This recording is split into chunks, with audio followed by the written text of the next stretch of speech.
All right, this is chapter 18, Making Lieutenant Pancake of Storm and Silence by Robert Thier.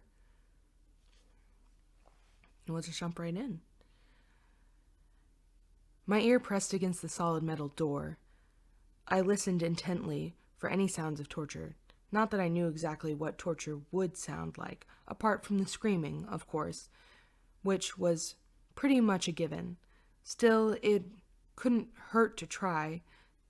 Not me, at least, I thought, with a tiny shiver, considering Mr. Ambrose's words, and even more than the expression of his eyes. I had no doubt that something terrible was happening in there right now. But I couldn't hear a single sound. Was something the matter with my ears? But then suddenly I heard footsteps approaching from the other side, and hurriedly stepped backwards. A key turned in the lock, and Mr. Ambrose exited the room, a ring with a large assortment of keys in his hand. "And?" I asked. Gosh, I was becoming as monosyllabic as he. "We've managed to get him awake, but he won't talk."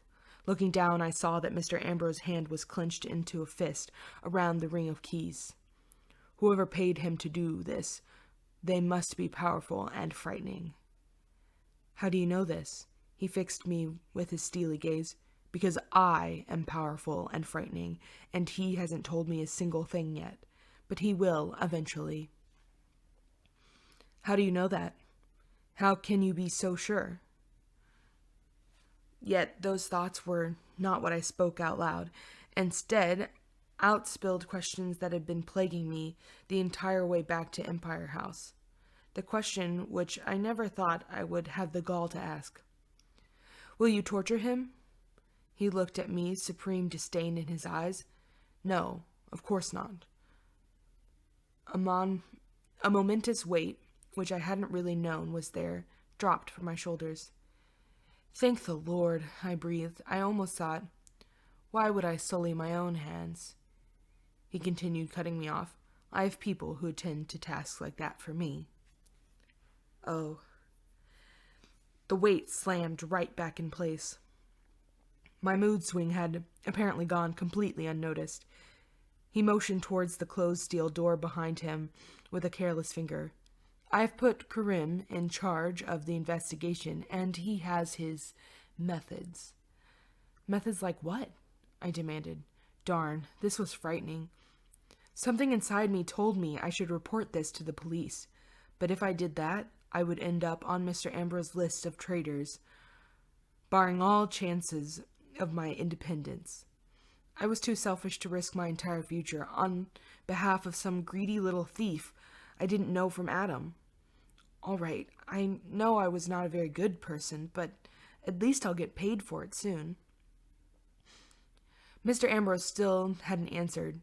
He was looking at me intently. "Methods like what?" I repeated the question. "That's nothing a lady such as yourself needs to concern yourself about." "Oh, I'm a lady now, am I?" "Currently, it looks like it," Mr. Ambrose said, gesturing towards my disheveled dress. "More or less, at least. It's high time that you go back into your trousers, though, Mr. Linton."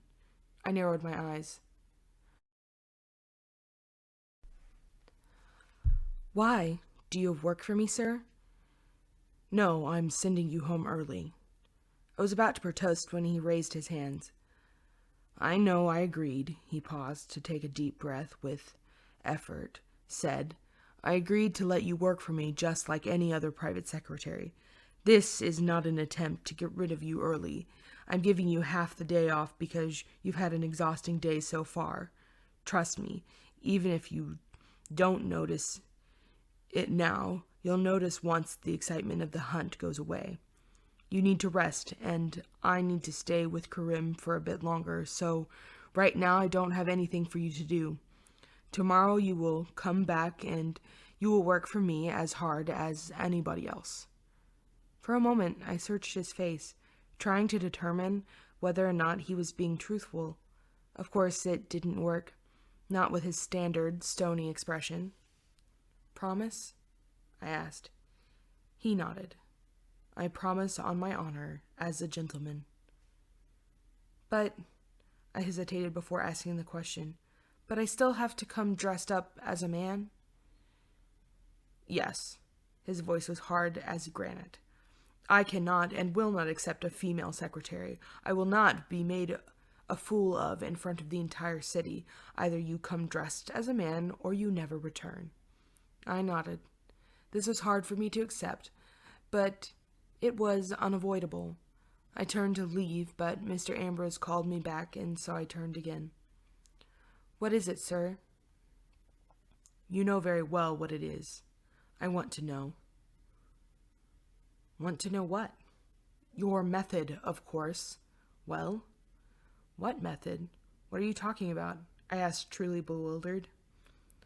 A muscle in his jaw twitched in an annoyed sort of way. Don't play games with me. How did you do it? Find out where Simmons was. Ah, that was what was eating him. I struggled mightily to constrain my grin, but probably failed. How about a deal? I said. I'll tell you my method, and you tell me what's in the stolen file. His silence was answer enough. Once again I saw the mountain of money in front of my inner eye, and he'd said it was too little payment. I won't tell a soul, I said. I promise. No. He shot a glare at me. I don't have to make any deals with you. You work for me. You will tell me how you did it, now. I hesitated. Well, I told him. I told him everything, with probably a bit more embellishment and gloating than necessary, but accurately enough. It had worked after all, hadn't it? There was no harm in taking pride in my work. When I was finished, his stony face was even stonier than before, but his eyes were slightly wider as he gazed at me, and his mouth stood open a fraction. Still sure you don't want a female secretary? I asked. Then before he could answer, I curtsied and hurried away. I had decided to change back into men's clothes in my office. It would mean that I would have to change again when I came home, but under no circumstances could I go home in the dress Mr. Ambrose had brought for me. None of my family had ever clamped eyes on it before, and besides, it wasn't in very great shape. I was a bit concerned about changing in my office. After all, I couldn't lock the doors, so what if anybody came in? But there really wasn't anywhere else to go. As it turned out, my concern was totally unnecessary. On the desk in my office, I found a small package. A note was pinned to it saying, Dear Mr. Linton, Mr. Ambrose instructed me to leave this for you, a friendly word of caution. It is very unusual for his secretary to be entrusted with these around the clock. Take good care of them. Yours sincerely, Edgar Stone. My curiosity spiked. What was in there? Well, there was only one way to find out. I ripped open the paper around the package, and in a little cardboard box I found a ring of keys. Not as large as the one Mr. Ambrose had been carrying, but still substantial. On it hung key labeled Secretary's Office and another labeled Head Office. Slowly, a smile spread over my face. He trusted nobody, Well, maybe he was making an exception to the rule. Then I noticed there was no key labeled safe on the ring. Well, it seemed as though he wasn't starting to trust me, at least. But then, why was he still refusing to reveal the contents of the file? I stood there, clutching the set of keys to my chest, feeling oddly emotional. Why, though? Why should it matter to me whether or not my master trusted me? He was just the man I was working for, a man who had yet to pay me my first wages at the end of the month. Whether or not he trusted me was immaterial, as long as I got the money right. Yet still the fact that he was opening up to me touched something deep within me. I felt that maybe, just maybe, he might be starting to respect me. If not as a woman, then at least as an intelligent human being with a head on its shoulders, provided I wore trousers. Taking the ring of keys, I locked both doors to my office and started the mind-numbing process of changing. You don't think there's anything more difficult than getting out of a corset and crinoline? Try getting out of a corset and crinoline, which are broken and bent in strange angles in at least a dozen places. I felt like a cat trying to squeeze myself through a labyrinth of rat holes. When I finally stood only in my underwear, it was a relief. I was just about to reach for Uncle Bufford's trousers when a knock came from the door, and the door rattled as someone pushed against it. I almost jumped out of my skin. Yes? I asked, not sounding very manly at all. I cleared my throat and tried again. Yes? Mr. Linton, it is me, Mr. Stone. May I come in? Not as such, no. Why, are you busy? No, I'm standing around in women's underwear, which, apart from being pretty and decent, makes it more or less obvious that I'm a girl. Yes, that is it. Very busy. Very, very, very busy, in fact. I see. Well, then I won't disturb you any further. I just wanted to ask if you found the keys all right. Yes, I did. Yes, I did, thank God, or else my office door wouldn't be locked right now, and you'd be staring at me in my drawers. Very well. I understand you're leaving now, Mr. Linton. Yes, and Mr. Ambrose. He's very, very busy too, Mr. Stone. I see. Well, I'll leave you alone then, till tomorrow. Yes, goodbye, Mr. Stone. I heard him moving away and let out the breath I had been holding. I'm not sure what Mr. Ambrose's reaction would be to someone discovering my true gender, but he wouldn't be jumping up and down with joy. That much I could tell. Maybe he would be jumping up and down on me instead, wearing iron-shod boots. Though he probably would shrink from such a display of emotion. He would get Karim to do it. The big fellow would be excellently suited for the task, and all too happy to oblige. For some reason, the thought brought a smile to my face. Grabbing Uncle Bufford's trousers, I dressed in my unusually usual outfit again and left the office, locking the door behind me. Not that I thought somebody might steal my fountain pen, it just was a good feeling. My space, my door, my key. Stuffing the keys securely into my deepest pocket, I began the long descent down the street level. I didn't call a cab. Luxuries like that would have to wait until I actually received my first paycheck. Instead, I walked home, slowly enjoying the first time in my life the feeling I had done something useful. No sitting around trying to knit or sew, no silly whirling around in the ballroom full of overdressed nitwits. I had been out there in the real, rough world, and I would return there soon.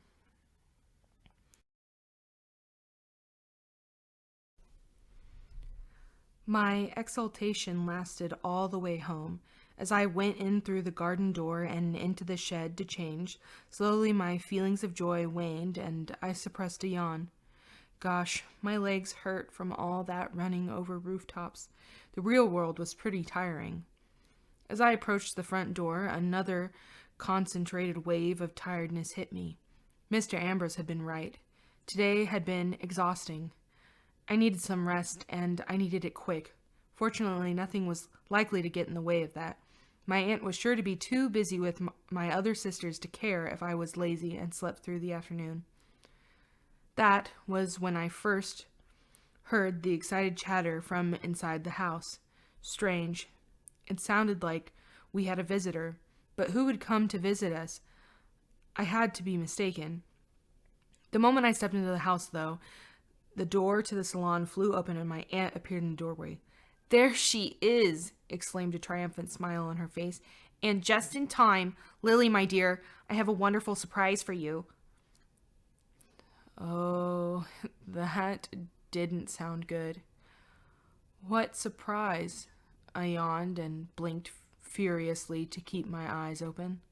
"Luca has come to visit you," my aunt replied, smiling, and waved invitingly to somebody in the room.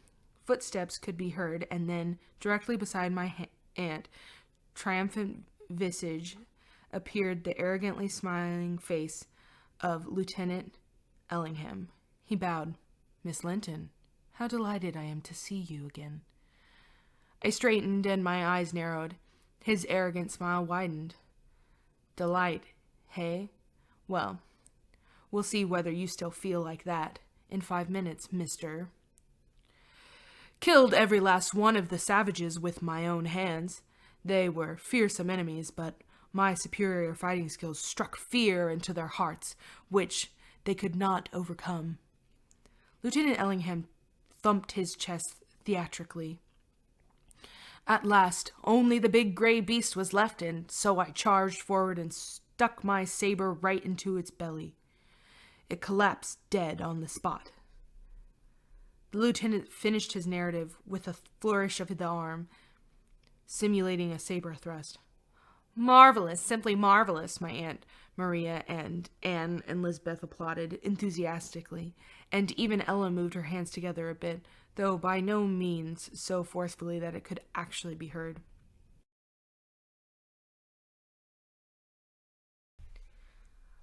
What an impeccable display of courage, Anne proclaimed, fluttering her eyelashes at the lieutenant. To think that you, all alone, went up against a raiding party of 21 savages and charged such a terrifying monster as an elephant. This is the kind of bravery that made the British Empire what it is today. Yes, really amazing, I yawned. The lieutenant raised an eyebrow. Praise from you, Miss Linton. That is a rare gift indeed. Thank you very much. I'm delighted to hear you appreciate my bravery in the face of danger. I had to work hard to keep a smirk off of my face. That's not really what I was talking about. I think it's amazing that you're sitting here alive. That is due to his bravery, Maria pointed out, which the lieutenant acknowledged with a graceful bow of his head. More to a miracle, I disagreed. You stabbed the elephant into its belly from below? Yes, the lieutenant's voice was suddenly cautious. I had to say that up to this point the conversation had rather bored me, but now I was enjoying myself. You see, that's what I find so amazing, I mused. The elephant collapsed and you were standing right underneath. Yet you are sitting here alive on our couch and are not flattened to some part of the Indian soil as Lieutenant Pancake. Well, the elephant fell to the side. To the side? I asked sweetly. Onto the savages that you were still busy fighting off? Yes, the ones you said you had already killed before the elephant attacked. Be silent, child, my aunt chided me. Then turning to Lieutenant Ellingham, she continued, You must excuse my niece, sir. She has led a very sheltered life and knows little of the ways of the world. Certainly, she is totally inexperienced in such manly activities as you have described. He nodded graciously. That is no problem, madame. Maybe, he said, throwing a suggestive glance in my direction, I could show her a few manly activities. Then she would not be so ignorant any more. I thought I was going to be sick. Which brings me to the point of my visit, Lieutenant Ellingham continued, rising and extending his hand to me, which is to inquire whether Miss Lillian Linton would wish to go for a walk with me. There is a beautiful park outside your house, and I'm sure there are some things she has not seen there before. There were various possible answers to that. Oh, yes, of course there are things I haven't seen yet in the park. I've only lived here for over a decade of my life. Or, hey, you can talk to me directly, you know. I'm right here in the room. Or better yet, go for a walk with you? I'd rather go for a walk with a drunken French sailor. But then I saw my aunt's face over the lieutenant's shoulder and decided on the more diplomatic. I don't know. I think I know my way around the park pretty well already, but thanks for the offer. That is no matter, he said, waving my answer away. It is not the park I wish to see when coming here, but you. It is not the lush green trees I wish to enjoy, but your company, Miss Linton. Ugh, so much for diplomacy. He extended his hand farther.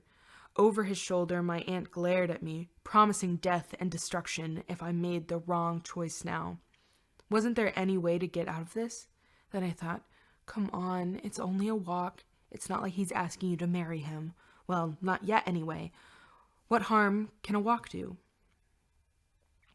Preferring not to think about the answer to that question, I took his hand and faked as believable a smile as possible. I would be delighted to take a walk through the park, I told him, neglecting to mention that the same wasn't true for having him along as company. He took my hand. It felt moist and alien. Holding it was a repellent feeling, like having a bug crawl up your arm. But I smiled bravely as I let him lead me out of the room. At least this would keep my aunt happy. As we left the room, I couldn't help a thought shooting through my head. How very, very different this hand felt from that of Mr. Rickard Ambrose. And I was standing there, you see, 200 feet away from the Indian, and even farther away from the young lady he was running towards, knife in hand. I knew I couldn't reach him or her in time, yet I also knew that I was a crack shot. Personally, I would have called him a crackpot rather than a crack shot. I was walking beside Lieutenant Ellingham through Green Park. His promise to show me new spots in the park was long forgotten. He was far too busy entertaining me with stories of his supposed adventures in India. So far, he had killed about 379 so-called savages, 13 elephants, 5 lions, and 1 giraffe. Quietly, I wondered whether he actually thought me stupid enough to believe above 1 word in 10. I took my rifle, aimed, and bam! He lay dead on the ground, shot through the heart. The medicine man of his tribe had never seen a gunshot before, so he and all the other Indians believed I was a god of some sort, and freed the young lady when I commanded it. "Excuse me?" I interrupted. "Medicine man?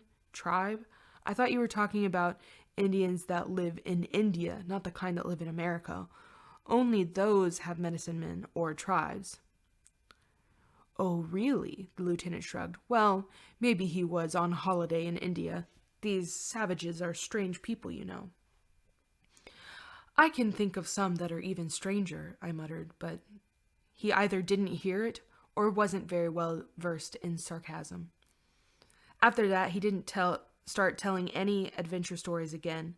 Well, he had talked for the last half hour pretty much nonstop. Maybe it was time I contributed something to the conversation. But what could I say apart from, "You may have a square jaw and whitewashed smile, but you're the most odious man I've ever met. Get the heck away from me right now, because I never wish to see you again, and by the way, I don't like you, and you smell funny." The face of doom, otherwise known as the face of my aunt, appeared in front of my inner eye, staring at me ferociously. Oh well, I guess I could at least make a tiny effort to be civil. You seem to have led a very exciting life so far. Rescuing ladies, shooting Indians, must be fun. I mean, the rescuing of ladies, not the other part." He sighed like a wise, worldly man talking to a silly student. "Actually, the shooting is the part that is more fun. The ladies get tiresome over time. They are always so overwhelmed with thankfulness. So many ladies have shown interest in me that I have really grown tired of what is called the fair sex." "Oh, well, if that is so, you're probably very tired of my society." I jumped at the opportunity. "I should leave you immediately." "On the contrary." Shaking his head, he turned to me with an arrogant grin on his face. "It is that fact that made me come to you." "What?" "You're so unlike the other ladies," he continued. "Other ladies sigh and whimper to get a man's attention. You, on the other hand, you're feisty. You insult me and push me back, but I've figured you out. It's your way of saying that you're attracted to a man." "What the?" "It's no great surprise, I suppose." He took a step closer to me, his eyes gleaming with some dark emotion that made me shiver all over.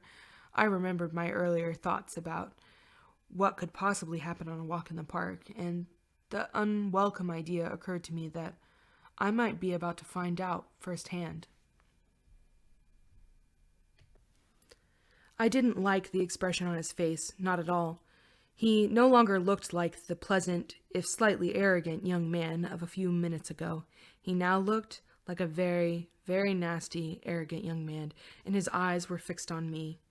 Desperately, I looked around for anybody, but we were standing hidden behind a clump of trees. No help was in sight. "You've had no proper upbringing, aren't even a proper lady," he was saying, "but that actually could make you quite fun, you know. Ladies are very restrained, but I'm sure you would be more open to amusement." Taking another step forward, he leaned towards me. I didn't even know where it came from. My hand just seemed to appear out of thin air and made contact with his cheek. Slap. "Don't you dare touch me," I snarled. I thought maybe he would be angry or would back off. Instead, he laughed. "That's what I'm talking about," he chuckled, his eyes dancing. "It's really been getting annoying, so many girls throwing themselves at me because of my good looks and my position as an officer. You're different. A challenge." "I'll give you a challenge if you don't back off," I threatened, raising my hand again. Taking a leisurely step backwards, he cocked his head. "Plus, you're from a good family. Most of those stuck-up mothers at Sir Philip's ball wouldn't have let a poor soldier like myself near one of their daughters. But your aunt, I think she'd be happy if she could convince a beggar to take you. If I made you mine, she'd be delighted, and so would I. Granted, you don't have money, and neither does your family, so the dowry wouldn't be worth marrying for, but in the military, a good name is more often of greater worth. You have that, so you'll suit me admirably. The only thing that remains is for me to make it official." "Official? What are you talking about?" "Why, marrying you, of course." My eyeballs almost dropped out of my head. "Marriage? I'm not going to marry anybody. And most certainly not you." He sneered. "What? You prefer a covert things between us? I wondered whether that might be more your style." "Covert thing? What kind of covert thing?" The glint in his eyes told me he was talking about something dark, something far less innocent than my little sister's secret meeting in the back gardens. I had no idea what exactly, and honestly, I didn't want to find out. "But I'm afraid I can't help you there," he continued. "I am a gentleman and, unfortunately, have to behave as such. I shall have to wait until we are married before I can start taming you." "Go now," I said, making my voice icy in my best imitation of Richard Ambrose. "Right now, or I will scream until the entire city of London comes running." He hesitated, then shrugged. "Very well. Just as you like." That guy had the audacity to wink at me. But I will get you, make no mistake, and you know you will enjoy it when I do. I wondered whether there were smaller feminine versions of that handy cane sword that Mr. Ambrose had used the other day. If so, I was going to buy one myself, one with my very first paycheck. Occasions like this required a weapon more effective than a parcel. "Who do you think you are?" I hissed at him. "You can't just say such things to me. Who the heck do you think you are?" "I," he raised an arrogant eyebrow, "am your suitor." "My what?" "Your suitor. I want you, and I'm going to get you one way or another." "No, you won't. Not when I tell my family what you dared to say to me." "Oh, really?" His eyes wandered up another inch. "I've witnessed how very, dear you are to your aunt. Whom do you think she will believe? Bright, brilliant young Lieutenant Ellingham, or a niece who can't even behave herself properly at her first ball?" He raised his hat to me and made a slight, mocking bow. "Good day to you, Miss Linton. I look forward to seeing you again." And he walked away. Blast, if I only he hadn't vanished that quickly, I might have punched him, or bitten him, or... All right, I admit it. The thoughts that ran through my head as I walked through the streets of London towards home weren't the most romantic ones for a girl whom a man had just as good as proposed. But then, it hadn't been the most romantic quasi-proposal. In fact, even I, who was definitely not an expert on quasi-proposals, could say that it had been about as romantic as a bucket of vomit, which, by the way, was also a very fitting description of my suitor. Bloody guy. Oh, the next time I see him, I'll... I couldn't even find the words. Maybe I would have to sneak into the room where Mr. Ambrose was holding Simmons to get some inspiration on torture. Something spiky with wicked screws, maybe.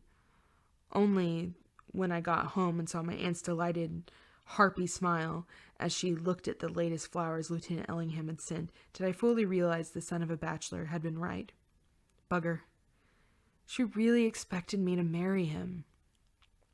A shiver ran down my back when I also realized that I was not in a good position to do anything against it. I was still underage. My legal guardians could dispose of me however they wished, and my aunt was very efficient in the disposal of rags, hen droppings, penniless relatives, and other garbage. Even were I already an adult, what could I do? I was dependent on others to pay for the food I ate, the bed I slept in, and the roof over my head. It was those people who ruined my life. I had no money of my own. Or at least the thought shot through my head. That was true until very recently. Thank the Lord, I breathed.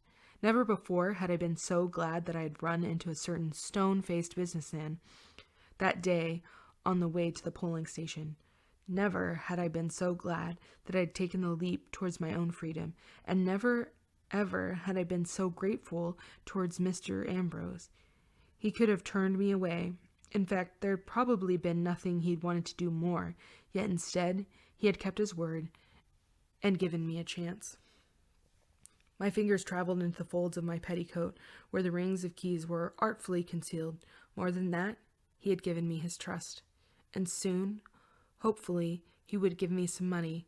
I just had to hold out until then. Head held high, I started up the porch stairs, past my aunt, ignoring her chattering. Now that my harrowing encounter with the lieutenant was over, my exhaustion returned with renewed force. I needed to lie down, and quickly, or I would just kneel over and take a nap on the floor. Up in my room, Ella waited for me with a half-anxious, half-happy expression on her face. I walked past her and let myself fall face downward onto my mattress, not caring about the protesting squeak from my hoop skirt. So, I heard Ella's hesitant voice from behind me, did you have a nice walk with Lieutenant Ellingham? No, I groaned in my pillow. There was a pause then. This might be a silly question, but is he the young man you went to meet the other day? The one you have feelings for? With a gargantuan effort, I raised my head from a pillow and turned to stare at my little sister. You're absolutely right. Oh, Ella's expression brightened. I let my head slump back onto the pillow. That was a silly question. Her face fell again. Honestly, Ella, me and that blighter, how could you possibly think I have feelings for him whatsoever apart from abject horror and disgust? He wasn't that bad, Ella tried to console me, although I must admit I was very frightened by the way he treated those people and that poor gray animal. What did they call it again? An elephant? Elephant, I corrected. Exactly, Ella shook her head sadly. I mean, did he have to stab it? He could have tried talking to it or petting it. Grandmother's chickens always let me pet them when I visit, and they're perfectly friendly, if you show them some affection. Don't worry, I moaned and rolled over on my side to face her. Do not let the poor elephant's plight torture your heart. There was no fight in India, ergo there was no elephant and no stabbing in the belly. What? A frown appeared on Ella's lovely forehead. But Lieutenant Ellingham said... I gave a sigh. I'll tell you a great secret, Ella, if you promise not to tell anybody. Oh, of course. Not everything a man says to a woman must necessarily be true. I sank deeper into my pillow, snuggling into the soft down feathers. I knew it would take Ella a while to adjust to the concept of such a thing as a dishonorable or lying man. Certainly enough time for me to get a nap. So I slowly drifted off into the realm of Morpheus, where I happily chased thieves over rooftops, cut onions into slices, and didn't have to worry about catastrophes such as an impending engagement to the biggest scoundrel of London. My eyes fluttered open. The first thing I saw was Ella, who was sitting beside me on the bed, staring down at her fingers in deep contemplation. When she noticed I was awake, she looked at me. You mean that Lieutenant was lying? I sneaked a glance at the old grandfather clock in the corner of the room. 2 hours and 26 minutes. Not bad. Exactly. You figured it out. Bravo. But that's horrible. I shrugged. Well, depends on how you look at it. Lying can be quite useful sometimes, for instance, when there's something going on in your life you don't want anybody to know. Ella's cheek turned as red as a ripe tomato. I had been thinking of my new occupation when speaking, but it was clear that her thoughts were on something very different, or rather, somebody. I suppose so, she managed. And? Tell any good lies lately? I inquired, lightly propping myself up on my elbows to get a better look at her. No, I didn't. Definitely not. I see. As hard as I tried, I couldn't keep the grin off my face. Ella, who seemed desperate to change the subject, blurted out, "But what will you do? I mean, if Lieutenant Ellingham isn't the young man you've been seeing, what will you do if he continues to pay attention to you? Aunt Brink will expect you to marry him, you know." "Oh, yes, I know. But then that's no surprise, since Aunt Brink would expect me to marry any willing creature in trousers who walked through the door downstairs, just to get me out of the house." I rolled my eyes. "What will you do?" Ella repeated anxiously. "How will you reconcile yourself to having to say goodbye to your true love and marrying somebody else?" Oh, right.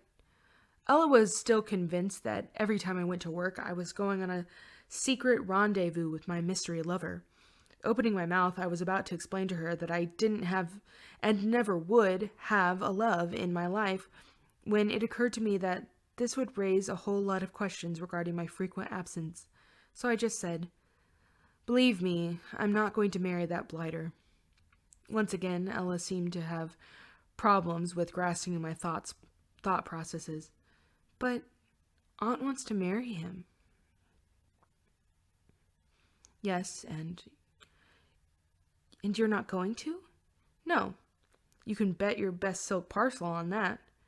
"But that would mean defying Aunt." I clapped my hands. "Bravo, you didn't even need 2 hours to figure that one out." "Tell me, my dear sister," eagerly Ella knelt down on the bed beside me and clasped my hands. "How would you do it? How would you bring yourself to walk up to her and say, 'No, I do not want to marry this man, for my heart belongs to another'?" Well, I would just do it, apart from the "my heart belongs to another" part. "Oh, Lily," Ella embraced me with all the strength and sisterly affection she was capable of, and while she didn't have much of the former, she had plenty of the latter. "You're so brave. I wish I had your courage. And you will truly rebel, set yourself against this marriage with everything you have?"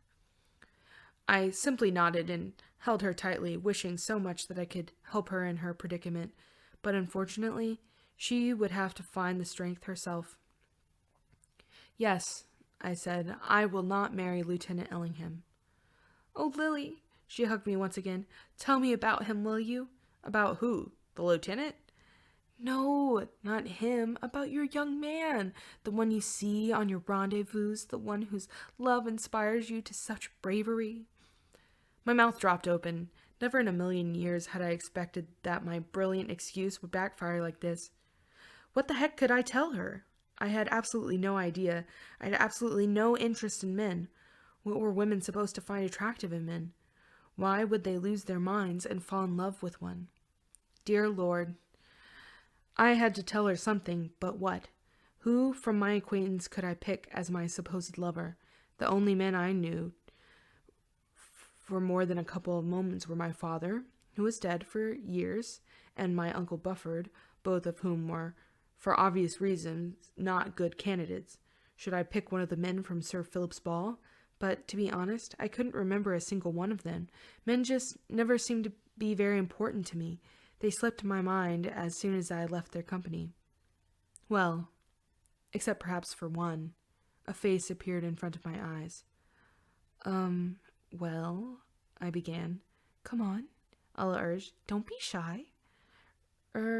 He's tall, with dark hair and dark sea-colored eyes, almost black.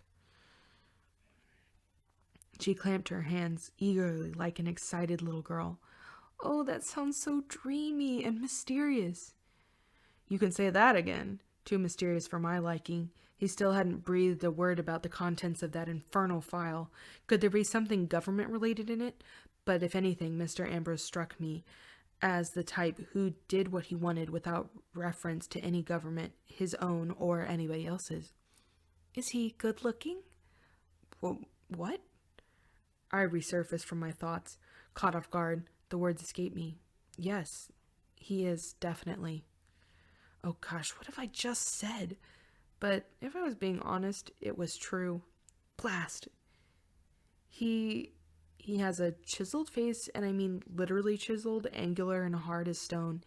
Maybe good-looking isn't even the best word to describe him. Beautiful would be better. A harsh beauty.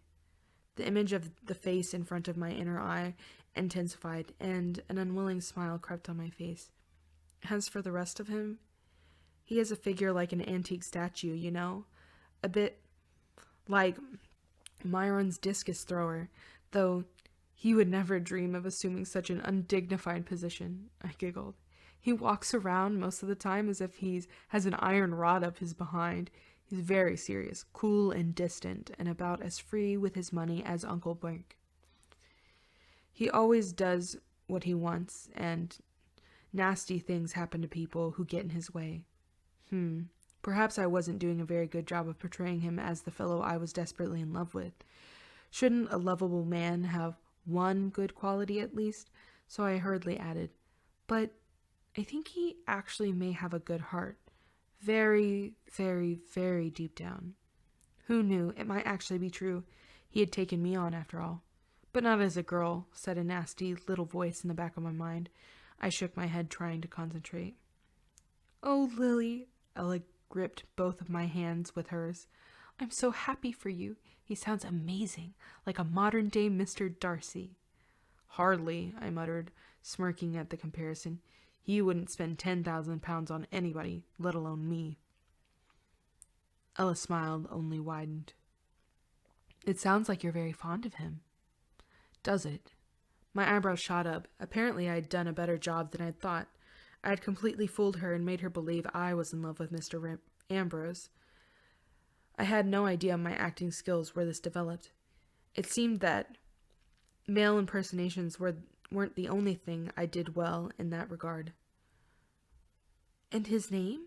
Ella continued eagerly. Tell me who he is. Oops.